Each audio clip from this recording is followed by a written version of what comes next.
security matters as they keep unfolding every now and then. Some say Jack Robinson. Well, this morning you saw in the news, police dismiss Zachary Biu over Kabir Sokoto's escape. Well, that matter seems to be making the rounds now. And then what role do we all have to play? The courts, the media, individuals like you out there? Well, that comes into focus again this morning. Well, we're joined this time by Mr. Max Gbanite, who is a security consultant. Thank you for coming on this morning. Thank you for having me. Well, it's interesting, again, this matter, and it was a major talking point yesterday when it hit the airwaves that he had been dismissed. But of course, so many questions as a result of this particular headline also arose yesterday.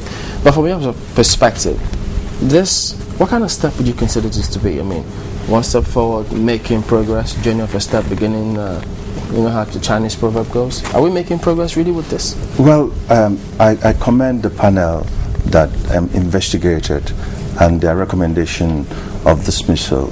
But does it end there?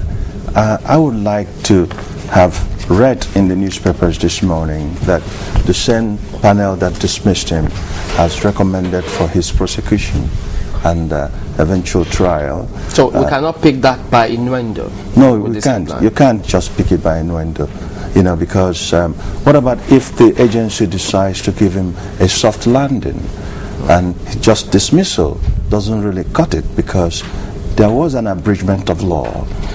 You don't abate and lead a criminal to escape.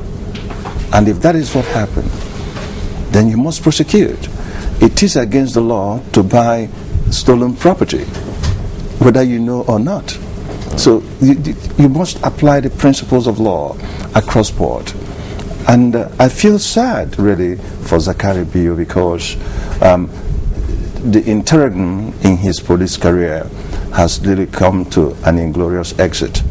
And he is a classical case of what psychologists might call someone who had suffered a retroactive resentment. Because in that October bomb blast of 1st October, he lost his son, and may his soul rest in peace. And he may have, again, formed the foundation for his infrastructural psyche to believe that if that particular bomb blast was credited to the Niger Delta men, and those who were arrested for it are yet to see justice, and the same issue of Boko Haram emanating from his own part of the world, and he's been asked to carry the full weight of law against one of them. So this is what the president meant when he said that Boko Haram has permeated all facets of governance, and he's not wrong in saying that, because we also had the same thing happen during the height of MEND, where they had sympathizers in government who will leak certain informations to them. So the security agency have their work cut out, and it is not every day you see headlines in the newspaper, Abu Kaka is saying this, those in detention are saying that, and those stories come out of leakages, from the security agencies. And in as much as they try to tighten the news, there's nothing they can do about it, because even in your organ, there are informations that management do not want you to know, but somebody carries the file, somebody serves the tea where those decisions are being made, and invariably it leaks out. So these are the things that you can't really help, that will always come out there. But I want to commend Mobe for being very fired up on the issue of environment. Environment is also part of security. When people describe me as a security consultant, I am a strategic security consultant. We look at security from proactive perspective, energy security, agricultural security, and unlike some people that come on the air who probably are megats and they claim to be security experts. She is correct. What is the Ministry of Environment doing? It is for lack of that they created Nazaré. Why will Chevron operate in Nigerian shores the way they will not operate in Texas? Why would Texaco or Ajib operate in Nigerian shores the way they will not operate in their own country? What about why will we allow those things? Now, that comes to the next question. We have members of the National Assembly from the Niger Delta who are feeding fat on these misadventures, who have failed to pass enabling laws to make oil producers culpable for their actions in the Niger Delta, who have failed to force these people to clean up their acts. Rather, we went to the International Court to get a judgment that Shell must clean up Ogoniland. I don't understand that. We ought to begin to think that we are Nigerians and not, it's not my own responsibility. But aren't we bringing a different mindset when it comes to approaching security challenges like the one we currently have on our hands, in terms of every agency, everyone who's pulling together to make sure? I mean, they say if a man has nothing to die for, he's not worth living. So are we doing the right things? Well, all agencies? You have to know that people will always say the security are not doing enough. Have you funded them to do enough? The issue of IED is new in our security challenges. There was a time we migrated from pickpockets to armed robbery in the era of Onyenusi. The military felt that the cure was execution once found guilty. Today we have armed robbers awaiting to be executed and nobody has signed the execution order. So that again, the principal issue that led to decadence in the society is lack of good governance, imposition of candidacy. So once you do the fundamental things by the people, you reduce the issue of insecurity. But back to this gentleman of Boko Haram. Revolution has come to say that, I said it once on this air, the influence of Algeria, the influence of Libya in the issue of northeast and northern parts of the country. The Islamic Maghreb has played a potential influence. It has been revealed that $40 million was given to these people and they shared it amongst themselves. When you empower somebody with such amount of money, he can cause havoc in a system. Is that information in any way authenticated by any of our agencies? Well, I get information from every facet because of the fact that I mingle with people. You can say that. But I'm quite sure some members of the agencies will not come out to tell you, yes, we have authenticated this. But we have leaks. That's why you have WikiLeaks. So, but this is not a Max leak anyway. So what I'm trying to say is, in the sharing formula of these people, from what we are finding out, you find out that there are foreign governments that are influencing Boko Haram. And you find out that there are foreign governments that are influencing NGOs in this country. Further investigation have also shown that some of these young men are carrying SIM cards that are 20 SIM cards registered to one name. 20? Yes. To one name? Yes, which means if, as I had said here one time ago, National Communication Commission had done what was right by building the housing unit, the back end of their data, then it would have triggered suspicion when someone registers more than 3 cards.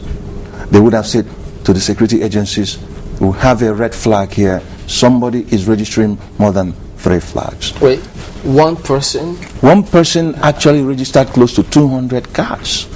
And what Boko Haram were doing was buying these SIM cards from the person for 1,000, 2,000 naira per SIM card. What is the essence of this? You make one phone call, you discard the card, so that the security agencies do not close in on you with their mobile interceptors. That is the idea. So if NCC had done what was supposed to be done, it wouldn't have been possible. The idea of SIM card registration is a noble one. But if we are going to do it, let us do it right. As of today, I can authoritatively tell you that NCC do not have up to 30 million Nigerians registered. They don't have that record. Well, yesterday they just released a figure that up to 110 million Nigerians were registered. Now, if this is talking about separate registrations, because what we found recently, my colleague and I had gone to register another SIM which we bought from a telecoms company, and we had asked that, just call up our names. We've done registration before. We have already a SIM here. Call up our names and then add this new one to it.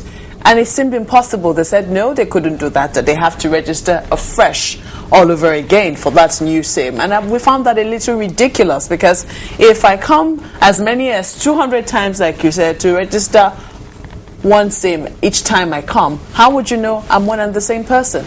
That is the exact thing that I'm telling you today. The carriers themselves have also failed to build an effective housing backbone. Just like INEC cannot tell you where you voted with all that money that was given to INEC, we are always in a rush to do something without doing the fundamentals. What are the fundamentals? Now, the fundamental is when you ask for SIM card registration, you integrate the security systems. You pass an enabling law that makes sure that security agencies get access to what is on your file. Number two, you cannot build a car without establishing a chassis frame for the car. Once a chassis is bent, chances are the body of the car will be bent. The main housing unit that is the backbone is that chassis for the telecommunication industry. It is when you are assimilated, when you register and it goes into the data, it runs itself and tells you this name has been registered before. This name has Etisalat, it has MTN, it has Glo, it has all these things, and this name has 6 cards under Etisalat. But those things were not calibrated. One wonders why are we having this challenge with database? I mean, the banks all collect data from the different account holders. Can't all this database collected from different be integrated into one? It can be integrated, but you need an enabling law. The banks are doing what they are doing because they are dealing with monetary. So banks do what is necessary to build up their data and housing. And that is why a bank can tell you that Nyota has an account in Abeokuta and you made a withdrawal in Maiduguri. The bank set it up to be able to give that security information. And bank has anti-intrusion units. But here, we are taking security very mildly. And you go back into this young man called Boko Haram. Why they have been able to separate themselves into various cells is because of the fact that they know that the security agencies have the technology to pinpoint them wherever they are once you're using a telephone. It is not by the work of Etisalat or MTN that security agencies are able to pinpoint. Nigerian security agencies have upped the ante in technology and they are able to follow anybody who has a telephone. All right, let's look at this perspective, which you also highlighted, albeit briefly, our laws. Only yesterday, it was in the papers whether or not we were going to consider the martial court option, talking about the military justice system, because, I mean, yes, we had a lot of complaints about the civil criminal justice system. It all keeps popping up every here and there where they were talking about special courts for different kind of things. But we've seen countries that were faced with this kind of challenge. The U.S. Patriot Act. I mean, the U.S. Patriot Act is, well, a whole lot of people might know about it. Uniting and strengthening America by providing appropriate tools required to intercept and obstruct terrorism acts, signed into law, amended also in 2001. The Patriot Act. This was amended in 2001. Thank you. And so there are different provisions. This is the way they responded to terrorism by legislation. In terms of our version, how do you think we've responded? Adequately? Well, the anti-terrorism bill that I have been privileged to read is not enough. Remember that Boko Haram and MEND are yet to be classified a terrorist unit. it requires an act, a submission from the Attorney General, the NSA, to get a court to proclaim them as terrorists. So right now, they are not yet terrorists. Officially, because the SSS already has a promo running, saying that they are terrorists. Well, the SSS has a right because the act they are perpetrating is terrorism act. They are terrorizing the society. And once you create a situation where explosions goes off, acts of mayhem is act of terrorism. So that is what I call positive psychological operation activity. And it is working. It is engaging Nigerians to retake our country, that we are not terrorists. But would you say that this hesitation to classify them as a terrorist group is intentional, in the sense that there are a host of options being considered on dealing with them? Some are saying negotiate with them, some others are saying no, do not negotiate. But I mean, this hesitation to classify them could be given room to say, oh, we will still give you an excuse for the acts that you're committing, even though they are terrorist acts, but we are willing to still speak with you. So if you come out, then we can negotiate. But if you classify a group terrorist already, doesn't that dim any chance of them coming out to negotiate or even discuss, or Not quite, but let me borrow your words. Whether it's intentional, I'll go on that line. But before coming to that, I want to go back a little bit on the U.S. Patriot Act. Because once 9/11 occurred, U.S. have never envisaged that happening on its shores.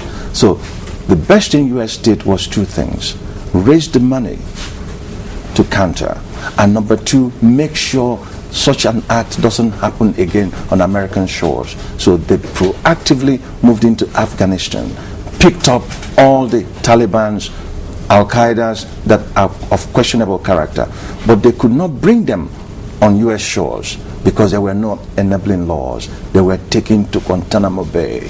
While in Guantanamo Bay, the American Civil Liberties Organization started crying foul that this is against the U.S. Constitution. You can't hold people arbitrarily without trial. But there was no enabling law to try them under. So there was a debate whether they should be tried under military laws or under civil laws. Then Americans rose to the occasion. The Congress, the Senate united. Department of Justice united and came up with the Patriot Act. And under that Patriot Act, the Secret Service, the FBI, counterterrorism, had the right to monitor Americans, eavesdrops on American discussions, to make sure that there are no cells operating within America. Now, at the expense of people's freedom. And say it was both within and outside the United States. Yes, but let me talk within. Americans pride themselves with their freedom. But Americans now saw that we have to give up a little bit of our freedom. But there is also a check within that particular law that says, if after monitoring someone and you don't find them wanting, you stop monitoring them. You allow them their freedom. So that again gave Americans the breathing space to accept the Patriot Act. And Patriot Act will continue to be amended. Here, the security agencies have asked for opportunity to enable them to bug people's phone, eavesdrop on people's conversation, and the Senate are hesitating. And like you said, is it intentional? Yes, based on what we're seeing today, it has become intentional, because the first group to perpetrate acts of terror on Nigeria were Niger Delta. Rather than call them terrorists, I called them terrorists then, they were called militants, that they were agitating for self-righteousness, for denial of basic things in their community.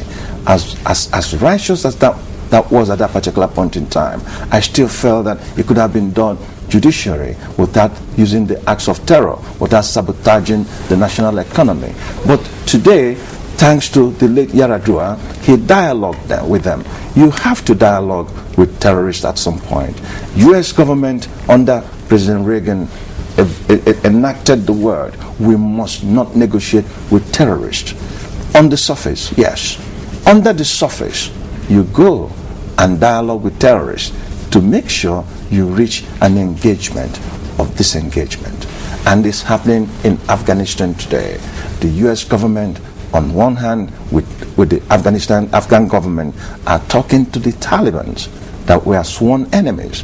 And the Taliban are beginning to become a little bit moderate, knowing that you cannot have an infinite war. So you can say on the newspaper, we will not negotiate, but you can dialogue. If Yar'Adua did not dialogue with the Niger Delta terrorists at that particular point in time, we wouldn't be where we are. Most of them are being trained today to become honorable and good citizens. So you would say that the hesitation is deliberate. It is deliberate. The same hesitation that is deliberate is the reason why somebody have not called Boko Haram a terrorist group. Boko Haram also suffered casualties when the military were sent to them, and the military devastated them and displaced families. So you can also say that they have a reason to fight, but that is no longer the issue because they have brought terror against fellow Muslims. Initially, they were saying that they were fighting a jihad, but these are not jihadists. These are fornicators. Revelation from interrogation have shown that some of the things captured in the searches conducted are pornographic paraphilias of both homosexuality acts and other hedonistic acts. So how do you become a perfect Muslim and then you are doing these things within yourselves?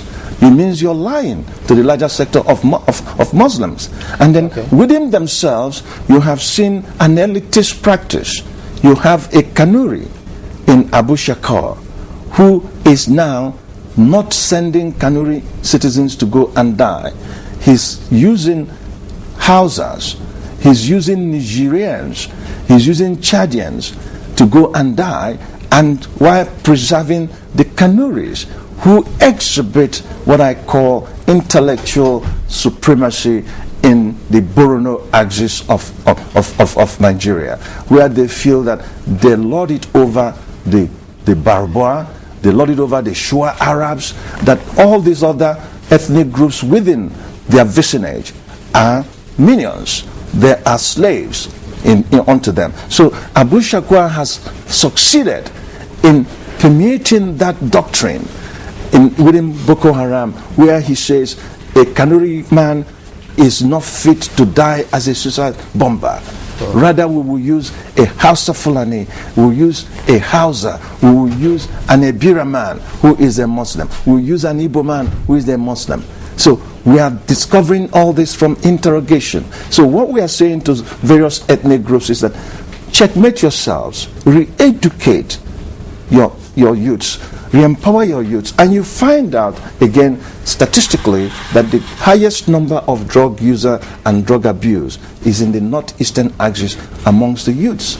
And when I say drug use, I'm not talking about cocaine, I'm talking about Chinese tablets, I'm talking about sniffing of glue. So there are so many youths there that needs to be engaged, and that's why I want our military, when you come into a community, don't become a conquistor.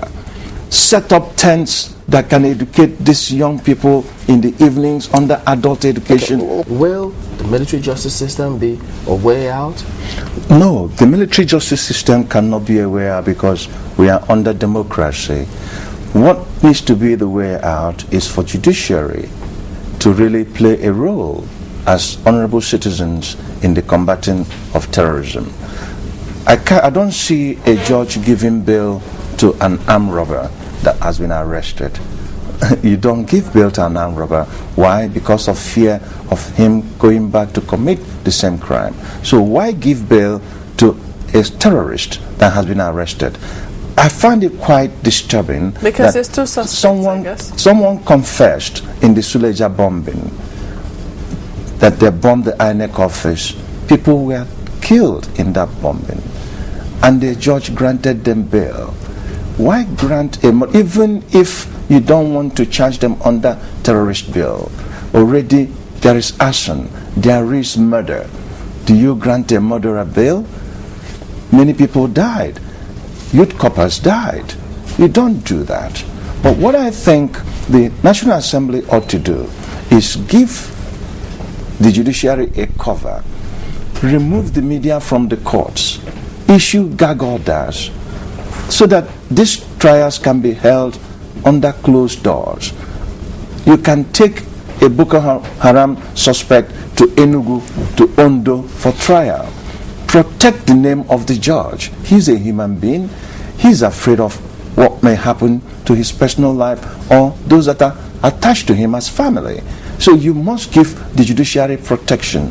And when you do that, then you now give the judge the comfort zone to adjudicate the law without fear or favor.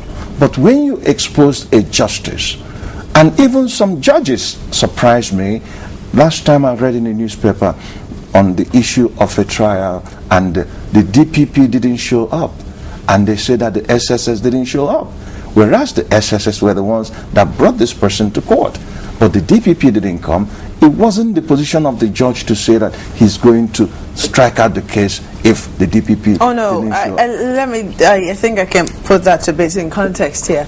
It says that, you know, the DPP didn't show up, and she had asked for an adjournment. She'd asked for a certain date. I think the judge had moved to adjourn to the 6th of March and the 7th, as they had earlier requested. But it turns out that they said no, they prefer the last week in February.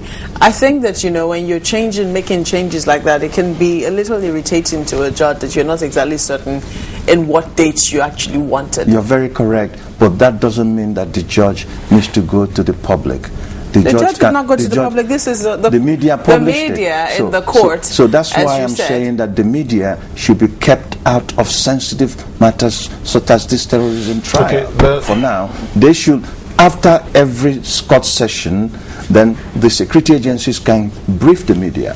The court can brief the media. I think the media should be allowed in as observers, because, I mean, whose version will you believe when you're not there to witness that? I mean, the story can be twisted whichever way. It's bad enough that cameras are not allowed in court in some cases, but to totally ban the media from the court would not be fair. How would we get stories like this? Not because all courts. The pronouncement of the judge is very instructive. The judge says, tell the DPP that if she's not ready, I will discharge the suspect, and that will be the end of the matter. If the state is not ready to prosecute the accused person, withdraw the charges and go to another place. If the state is not ready to prosecute the person, it seems that the state was reluctant in this particular matter to prosecute the accused person. Why would you bring somebody to court and not be there? You're very correct if we are to deal with this emotionally.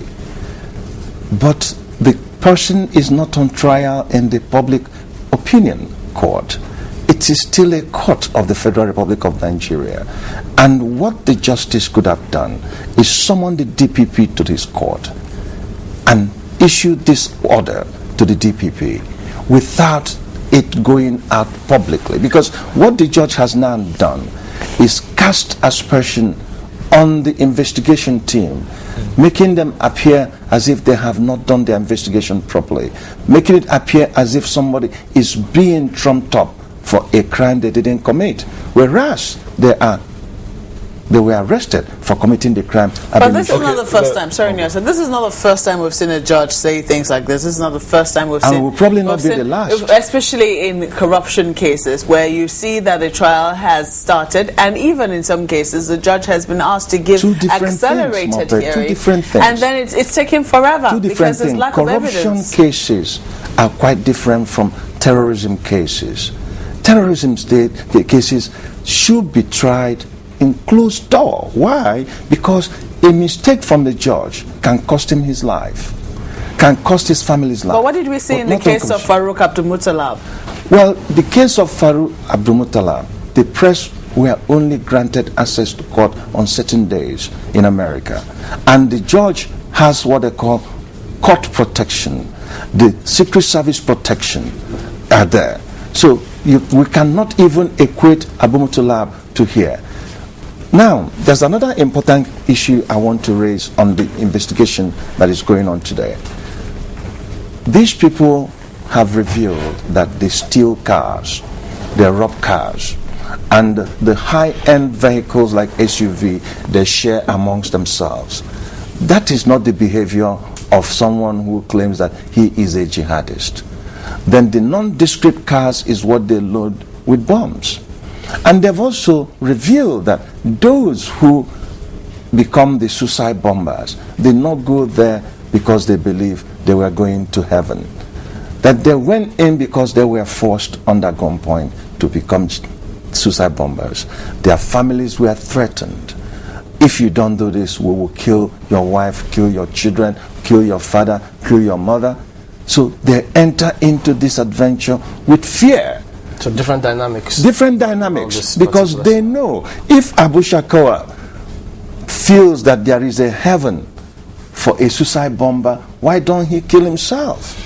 Why should he send somebody else? I was going to ask you this. Do you think specialized courts will make a difference? Specialized courts for trying terrorist group is not the issue. It is the commitment of the judge himself. Would it make a difference? Where I would like to see a specialized court, where I would like to see in the judicial reform, there's nothing wrong in having civil division, juvenile division, criminal division, and in the criminal division have a subdivision of terrorist division and corruption division.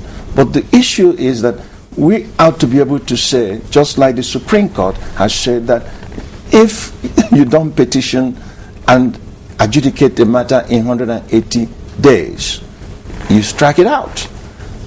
The National Assembly ought to be able to say every corruption trial must end within a particular framework, so that tempestuous barristers don't go in and create all sorts of roadblocks through ex parte order injunctions to prolong a case. We ought to be able to say, on the issue of terrorism, you can't just say you must prosecute it within 180 days, because investigation is ongoing. But you say you don't grant bail until investigation is finished. But you must also put a safety net. You must conclude your investigation within X number of months, so that this case can go on trial, so that somebody is not held just for being held sake. Okay, so then. we need to bring in sanity to the judiciary. The judges are not helping matters. A judge doesn't come to court because he has a cold.